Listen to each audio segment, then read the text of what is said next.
Estamos en comunicación justamente con el diputado Jairo Guiteras. Diputado, bienvenido. Bueno, la evidencia es más que clara. El plan ya se sabe de dónde salió. ¿Cómo están? Buenos días, Gary. Un abrazo grande, un placer conversar con ustedes. A ver, hay que ser absolutamente claros y contundentes.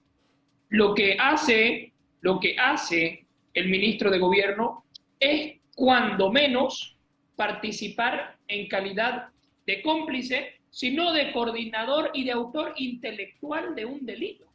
Estamos hablando de un delito de desabastecimiento, de atentado contra Santa Cruz, un cerco genocida. ¿Y quién lo está coordinando? Una autoridad de Estado.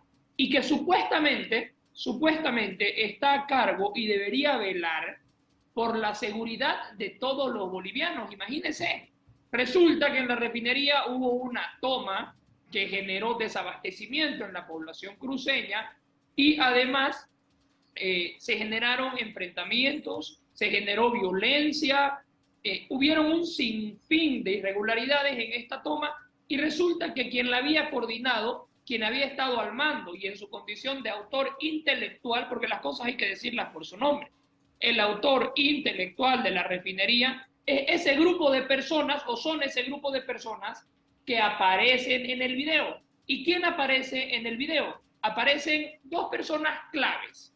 Uno, el ministro de Gobierno, y aparece también el señor Paolo García.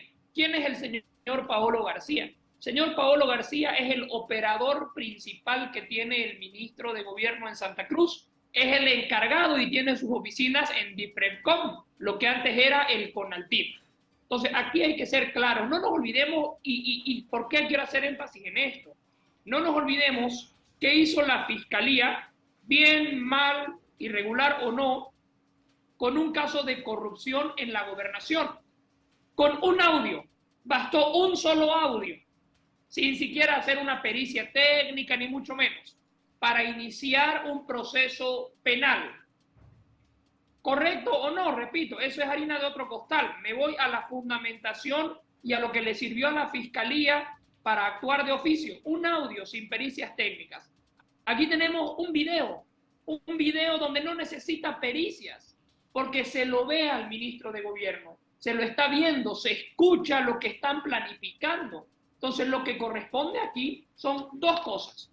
Uno, la renuncia del ministro de Gobierno, porque en un proceso penal donde él va a ser investigado, no puede ser juez y parte.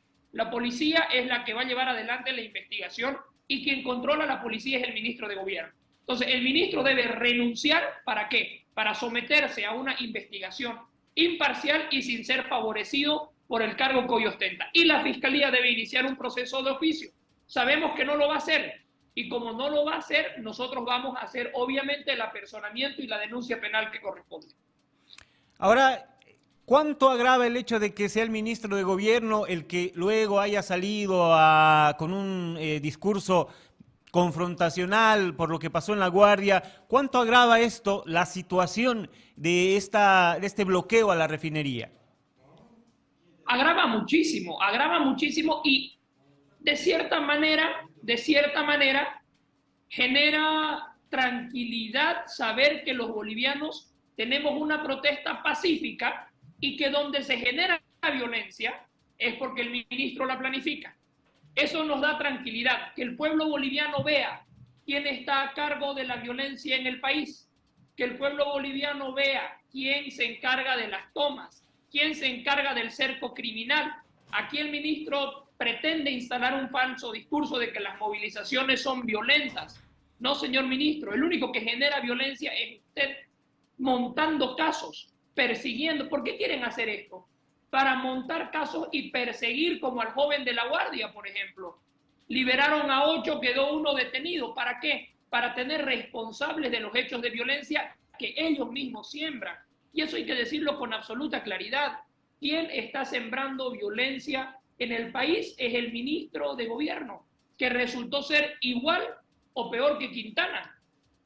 Ahora, se han hecho ya denuncias, usted lo marca, la Fiscalía parece que no se va a meter, no va a actuar, porque parecería que hay una intención de mirar de costado lo que está pasando, pero más allá de eso, ¿dónde se puede acudir? Porque en la justicia boliviana parece que no va a haber eco a lo que está pasando.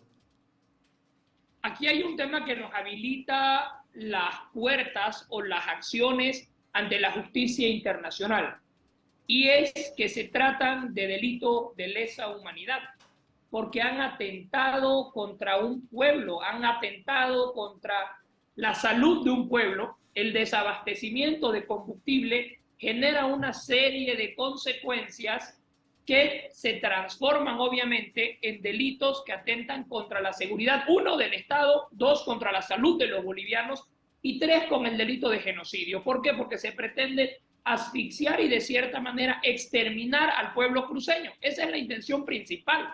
Entonces, ese hecho de que se traten de delitos de lesa humanidad nos abre las puertas ante la justicia internacional. También vamos a hacer una representación, pero lógicamente, para uno estar habilitado para presentar cualquier demanda ante la justicia internacional, debe agotar las instancias nacionales. No podemos nosotros, sin iniciar un proceso penal en la justicia nacional, tratar de saltar directamente a la justicia internacional. Vamos a agotar todos los procedimientos nacionales y, como seguramente va a pasar, no vamos a tener ningún tipo de respuesta, vamos a quedar habilitados para accionar en la justicia internacional. ¿Ya se ha pedido la renuncia del ministro de Gobierno? Yo la pedí el día de ayer. ¿Y por qué la pido? Por dos motivos. Uno, por atentar contra su pueblo. No nos olvidemos que este ministro es de Santa Cruz y es la vergüenza de Santa Cruz. Lo digo siempre, Santa Cruz tiene dos vergüenzas políticas: Johnny Fernández y el ministro de Gobierno. Son las dos vergüenzas que tiene este pueblo. El día de ayer he pedido la renuncia del ministro de Gobierno porque no puede atentar así contra su pueblo, no puede atentar así contra la tierra que lo vio nacer. Y además, para que él pueda emitir una defensa o defenderse en este proceso sin manipular ni beneficiarse del cargo que hoy ostenta. Diputado, yo le agradezco por esta comunicación. Estaremos atentos a ver qué pasa con este tema. Muchísimas gracias. Gracias, que tengan buen día.